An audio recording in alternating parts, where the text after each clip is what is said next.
Oye Israel, el Señor nuestro Dios, el Señor uno es. Muy buenas noches tengan todos ustedes. Estamos iniciando Escuela de Guerra Espiritual, Liberación y Milagros. Hoy con el compromiso de esa batalla de sacerdotes, de altares y sacerdotes.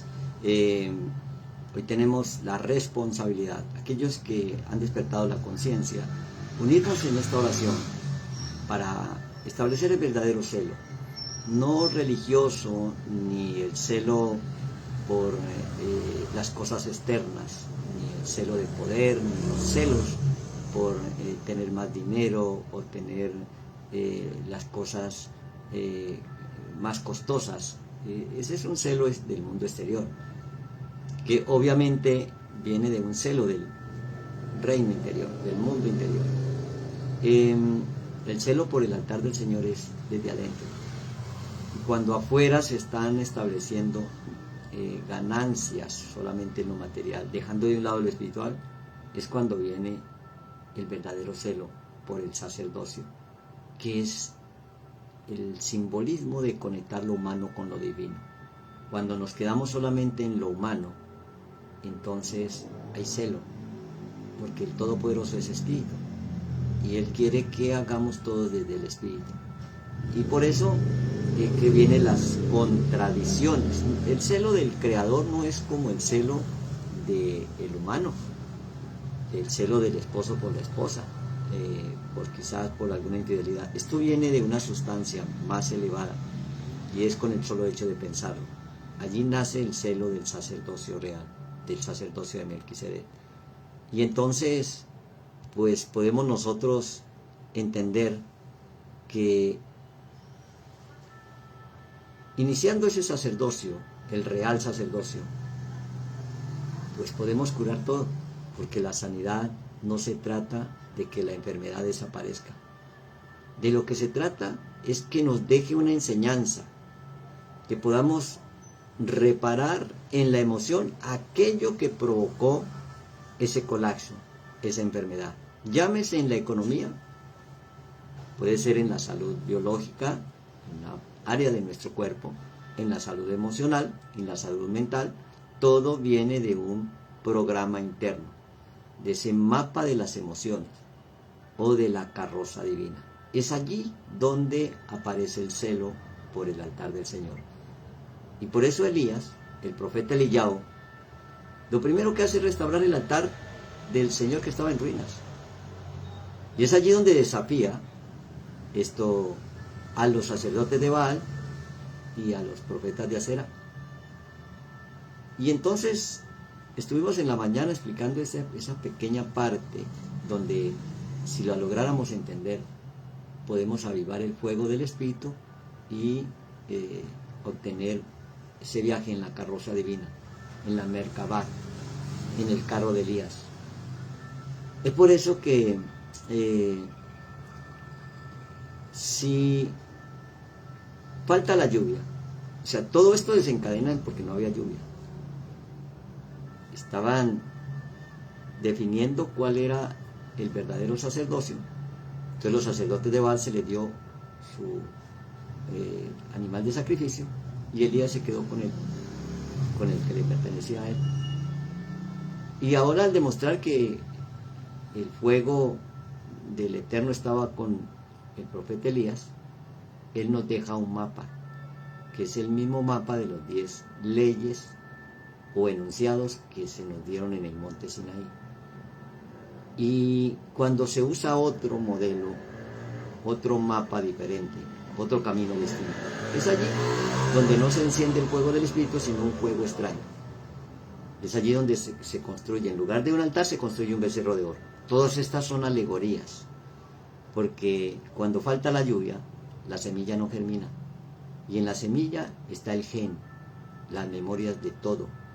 Quizás puede ser el gen de tu economía, de tu salud, de tu relación familiar o de pareja. Qué sé yo, qué semilla haya que regenerar y rectificar, todas con el mismo molde y con el mismo celo. Es por eso importante, para que la semilla germine, tiene que haber lluvia. Y si no hay lluvia, puede estar la semilla, pero no germina. Y es por eso que llega la lluvia a su tiempo. la lluvia temprana y la lluvia tardía. Porque si en el tiempo de cosecha hay lluvia, también la cosecha se echa a perder. Entonces, la siembra es voluntaria. Nadie te obliga a sembrar, aunque tengas la semilla y tengas el terreno. Tienes palabras, tienes ideas y tienes mente y tienes corazón. Ese es el terreno. Pero nadie te obliga a sembrar. El Todopoderoso todo lo hace desde el corazón. Todo aquel que tenga el corazón dispuesto a traer ofrenda para el altar, se dice en la instrucción. Eso no es una obligación, es voluntario. Pero la cosecha sí es obligatoria, porque todo lo que siembra, eso mismo cosecha. Entonces, cuando no se siembra nada, pues no se cosecha nada. O cuando se nace la semilla libremente, pues entonces es un campo donde no se ha cultivado. Eso es lo que se llama algo silvestre. Lo natural es cuando se cultiva, como en el Edén, que le dio la orden de que lo cultivara y lo cuidara. Y eso se refiere a nuestros pensamientos. Cuidar que pensemos siempre para bien y no para mal. Cuando pensamos para mal, se despierta el celo del Creador. Y entonces aparece la maldad. Y no es porque Él sea celoso, sino porque son sus leyes. Porque si la siembra es voluntaria, pero la cosecha es obligatoria, todo lo que siembra eso cosechas. Entonces, entender que lo espiritual es causa y lo material es consecuencia. Entonces, hay que dejar de buscar la causa en las consecuencias. De clamar por que se cambie quizás los estados de pobreza, de deuda, y se ora mucho por enfermedades, por deudas, casi es el común de la humanidad, los dos principales problemas, la riqueza y la salud, o sea, la prosperidad y la salud.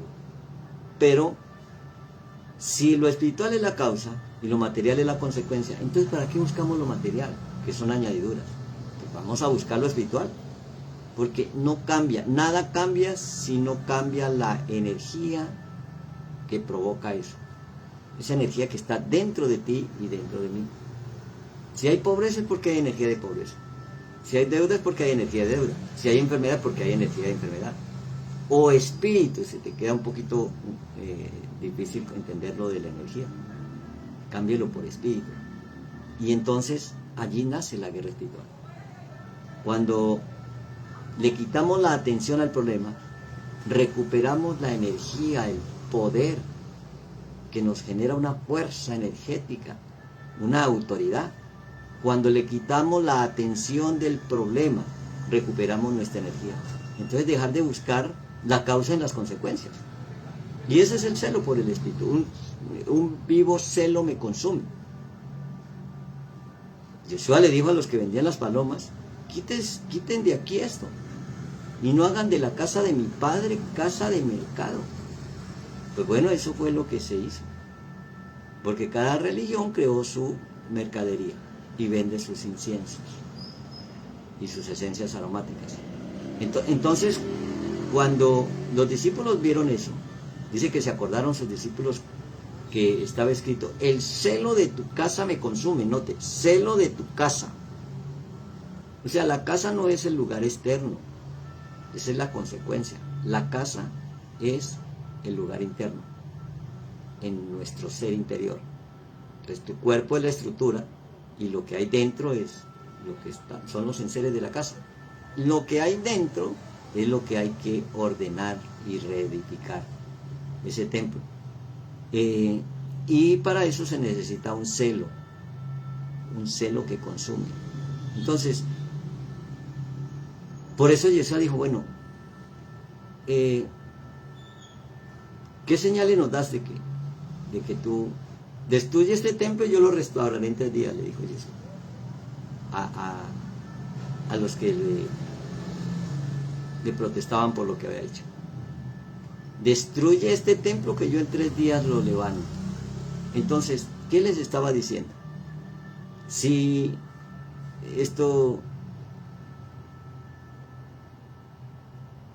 ese celo, que el furor de los sentimientos en contra o a favor de alguien o también el celo por la verdad universal, que sería el celo de Yahweh. Entonces, vemos nosotros aquí, el celo del profeta Elías es el mismo celo del sacerdote Pica. Celo por la verdad, celo por el altar del Señor, celo por restaurar todas las cosas como al principio, porque esa es la unción del profeta Elías. Entonces, este celo viene a ser como una evaluación, como un juicio, y a eso en el hebreo se le llama geburah. Ese es el quinto paso de 10, el geburot. Ese geburot, que es la fuerza o el juicio, la evaluación, después que evaluamos todo, de ahí en adelante ya no hay chance de hacer absolutamente nada, porque si ya se evaluó, ya es la energía que le pongas en movimiento. Si no rectificamos el estado reactivo y lo cambiamos por un estado proactivo y encendemos el fuego, empezamos la oración, empezamos la intercesión, empezamos a trabajar en el mundo espiritual, estaríamos encendiendo fuego extraño, porque primero hay que arreglar la emoción, porque el Eterno trabaja desde el amor y la misericordia. Debe de haber un equilibrio. El Eterno siempre tiene misericordia. Entonces, cuando hay alguien ejecutando juicios y haciendo las cosas que no son, siempre clamamos por misericordia por ese alguien que está allí, engañado y esclavo de las mentiras del mundo espiritual oscuro, o el mundo espiritual bajo, o el mundo demoníaco. Entonces, esa fuerza y ese juicio, que consiste ese juicio en invocar el nombre del Creador, o el nombre de los Baales. Entonces allí nace la importancia de santificado sea tu nombre, y que no tendrás otros dioses, y no tomarás mi nombre en vano. Entonces la pregunta sería, ¿cuál nombre? Bueno, el nombre es un código de los mundos superiores, y ese código, traducido a nuestra lengua, se traduce como yo soy. O sea que el yo soy es un estado de ser. El Yud Hei Vav Hei son esos 4 mundos superiores, que cuando no los rectificamos en nuestra manera de pensar, de hablar, de sentir y de actuar en el ser interior, entonces se origina el celo. Y es allí donde, queriendo cambiar la consecuencia de la ruina, de la miseria, de la escasez, de la enfermedad, se clama mucho para que desaparezca eso, pero no se hace absolutamente nada por reparar lo que está causando eso. Y es allí donde viene la unción de Elías. El celo por la verdad, el celo por el nombre, que no es simplemente un sustantivo, es un verbo. Es lo que nos da salvación, el estado de ser que salva. En hebreo se traduce como Yeshua. Por eso no se trata de decirle Jehová, o Jesús, o Dios, qué sé yo, qué has aprendido de tu cultura. Lo que se trata es entender el código del nombre y ser celoso por ese código. Yud Hei Vav Hei, que nos conecta con esos mundos superiores de la emanación, de la creación, de la formación y de la acción. Entonces, hay cosas que funcionan en la vida, pero temporalmente. Entonces a los profetas de Baal le funcionaba invocar sus dioses, pero como son dioses, no Elohim, son temporales, o sea, tienen un tiempo de reino y se les termina, no tienen el reino de la vida eterna porque no tienen el modelo perfecto. Es allí donde aparece el celo por la verdad, el celo por el nombre. Y entonces hay cosas que funcionan pero temporalmente, como dice la Escritura, que la prosperidad del impío, el pecado la alcanza y la destruye, pero la prosperidad del justo permanece para siempre. Y es por eso que lograr pasar esos límites de lo material a lo espiritual y dejar lo temporal para establecer lo eterno, de allí se trata el celo por la intensidad o la pasión con que se busca esa justicia. Buscar guardar sus leyes con pasión. y con una actitud real, para lograr ese equilibrio entre el mundo físico y la misericordia, con compasión. Y tuvo compasión de ellos porque los vio que eran como ovejas sin pastor, y dijo: faltan 4 meses para la siega, pero la cosecha está lista. ¿Por qué está lista? Porque hay mucha maldad en el mundo. Entonces, cuando hay oscuridad, es el momento de encender la luz, es el momento del celo por la verdad. Entonces, pues no estamos para continuar debatiendo doctrinas, que si es aquello, no, estamos para practicar lo que hemos aprendido. Y allí tenemos desafíos económicos, financieros, en salud, en relaciones sociales, de parejas. ¿Cómo está el mundo de confundido? Y los sacerdotes peleando por doctrina. En lugar de establecer la palabra y poner por obra esa palabra, esas 10 leyes. O sea que el tema no se trata de quién tiene la razón, porque una guerra de altares y de sacerdotes para provocar el fuego que consuma la ofrenda. Entonces por eso aparece una ofrenda diaria, una ofrenda semanal, una ofrenda mensual y 7 ofrendas anuales. Eso todo está en esta porción de Pilhan, la porción del real sacerdocio, del modelo del sacerdocio eterno. O sea que no es lo mismo la oración diaria que la oración el sacrificio diario que el sacrificio semanal, que el mensual y que los anuales. Y ahí aparecen las 7 fiestas anuales, que no es el tema de hoy, pero sí es crear conciencia de por qué diario, semanal, mensual y anual, para que vayamos por partes. Y entonces, ahora que entendemos que todo esto que se estableció, esta batalla en la época del tiempo, en la época del profeta Elías, tiene que haber una Acar, y tiene que haber una Jezabel, y tiene que haber unos profetas de Baal y unos sacerdotes de Acera,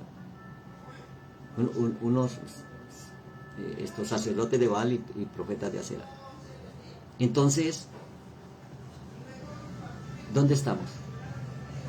¿Qué es lo que hoy el Eterno nos está inculcando, nos está exhortando? ¿Desde dónde? Si hay rencores, si hay resentimientos, si hay ofensa, si hay dolor, si hay queja, tu altar está en ruinas. Si nos vaciamos, ese no es el problema, que el altar esté en ruinas. El problema es que no lo reedifiquemos, no lo vaciemos, no limpiemos el ser interior y no construyamos el verdadero altar con ese celo por lo que piensas, por lo que dices, por lo que sientes, por lo que haces, por la evaluación de esos pensamientos, sentimientos, palabras y acciones. Ese sería el 5.º paso. Ese sería el Geburot, la evaluación. Y dentro de esa evaluación, pues entonces ahora sí le ponemos el fuego. O sea, si ya nos evaluamos, si ya nos restauramos, si ya estamos listos, podemos orar. Podemos ponerle el fuego para establecer esos sueños que son más reales que el mundo pasajero, que el mundo material, porque el mundo material es consecuencia, el mundo espiritual es causa. Entonces vamos a la causa para generar consecuencias diferentes, y es allí donde hay que domar el carácter y empezar a ser manso, que la naturaleza animal no nos invada, y que empecemos a pensar que no hay comida, que no hay dinero, que no hay la medicina, que no hay, sabiendo que no la necesitamos porque ya la tenemos. El problema es que la debemos entender dentro antes de mirarlo afuera. Y cuando se entiende dentro, aparece afuera. Eso se llama mansedumbre, amansar ese animal, que es lo que nos lleva a un carácter humano. Ahora, para conectarnos con el carácter divino, hay que pensar, sentir, hablar y actuar distinto, desde adentro. Y en ese ser interior, pues aparece allí nuestra necesidad de orar desde el espíritu y no desde la carne. Por eso, pues bueno, ahí aparecen las señales de las guerras de altares y sacerdotes, los honores que se le hacen a la tradición de las vírgenes. No es casualidad lo que está pasando. No es casualidad que estemos donde estamos en el momento que estamos. No es casualidad el ruido que se escucha en el mundo exterior, porque es un desafío para lo que estamos haciendo. Esto no es casual. Lo que no está bien es que paremos. Lo que no está bien es que, uy, qué ruido. Obviamente, se le está haciendo homenaje a los Baales, pero son estados de conciencia que nosotros tenemos la responsabilidad de anular, no solamente nosotros, sino en nuestras familias, en nuestras culturas, en nuestros medios. Podríamos apagar y decir, bueno, lo hacemos otro día que no haya ruido. Es ahora, es en el momento de la dificultad. Es allí donde necesitamos cambiar ese mundo, ese ruido del mundo exterior, por el silencio del mundo interior, para escucharnos y escuchar el mensaje del Creador. El Creador dice, oye Israel, Shema Israel, Yahweh Eloheinu, Yahweh Echad. Oye Israel, el Señor uno es. Y cuando uno le pregunta al común de las personas, que obviamente todo el ruido que se trae porque hoy supuestamente es el día de la Virgen, qué sé yo, y son cantidades de personas que están, y aquí vemos muy pocos, pero es que la cantidad no refiere la calidad, ni que precisamente nos haya tomado el tiempo para que en este momento estemos nosotros haciendo lo que estamos haciendo. Ese mundo interior que hay que rectificar y que hay que restaurar. Es el desafío que hoy tenemos. Solamente clamamos misericordia y te entregamos, Abba, todo el ruido del mundo exterior. Te lo entregamos, Señor. Porque para los puros todas las cosas son puras. Porque quizás ellos lo están haciendo con una buena intención, pero no por el camino correcto.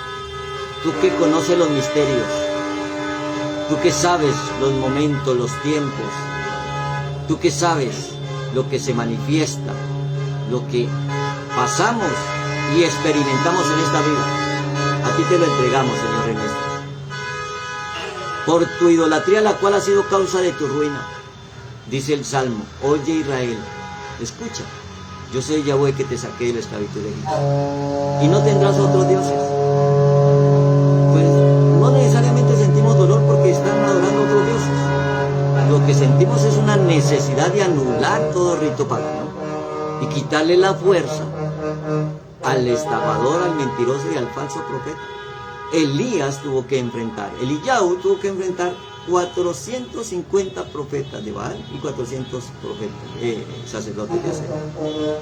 Entonces nosotros no estamos eximidos de experimentar exactamente lo mismo. Padre, hemos exhortado el mundo espiritual, lo hemos desafiado y se ha levantado. Por eso a esta hora no aceptamos ningún espíritu de ruina, de miseria, ni de escasez, ni de sequedad. La lluvia que representa la manifestación de tu palabra. Cuando se abren los cielos y se derrama la lluvia y germina esa semilla que da cosecha en abundancia y sobreabundancia. Ahora, Señor nuestro, es una palabra de poder, entregando nuestras economías, nuestras familias, nuestras empresas, nuestros proyectos. Soltamos una palabra de poder, una palabra de autoridad, una palabra de juicio y de misericordia. Hoy no aceptamos en nuestra vida ni en nuestro entorno la escasez, la ruina, la miseria, el hambre, el tormento, la aflicción, porque nos hemos conectado con nuestro Redentor Yeshua HaMashiach, nuestro Salvador. Bendito eres, Señor, bendito eres por siempre, bendito eres para siempre y eternamente.